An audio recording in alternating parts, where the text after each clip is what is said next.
মালটার লাউড়া খেচুনি রোগ উঠেছে নাকি?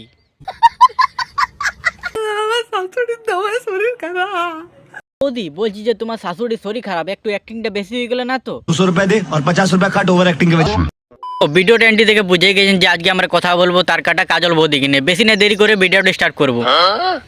তো বন্ধুরা, আমি ঘুমাচ্ছিলাম, হঠাৎ করে খবর হলো শাশুড়ি নাকি সিঁড়ি থেকে পড়ে গেছে, মাথা ফেটে গেছে, আইসিইউতে ভর্তি আছে। এবার জানি না বাঁচবে নাকি মরে যাবে। মনে হচ্ছে বাঁচবে না, কারণ কি আইসিইউতে ভর্তি আছে। তো যাই হোক, আমি কিন্তু হসপিটাল যাচ্ছি। তো দেখতে পাচ্ছ ফাউন্ডেশন মেখে নিয়েছি। এটা যদি আমার বউ হতো না লাউড়া, একটা বড় হেড নিয়ে এসে মাথা ফেটে দিতাম, তারপরে বলতাম তুই যাক গানে মারা।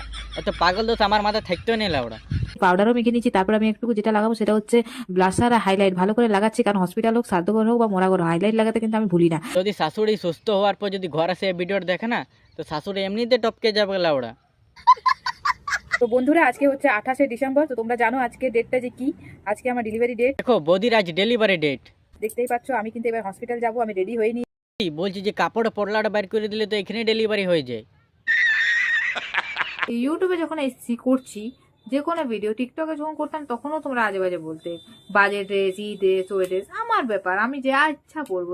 হ্যাঁ বৌদি যা ইচ্ছে তাই পরে ভিডিও করুক, তোমরা বলছো কেন? দুদিন পর আমি কি পরবো জানো? দুদিন পর দেখাচ্ছি, দাঁড়াও।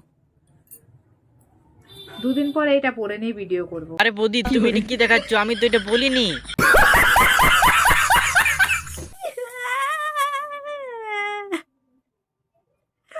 এই ভিডিওটা দেখার পর তোমরা কেমন আছো আমি জানি না, তবে হ্যাঁ এই ভিডিওটা দেখার পর আমার গাঁট ফেটে যাচ্ছে, আমি না বাড়া পাগল হয়ে যাই।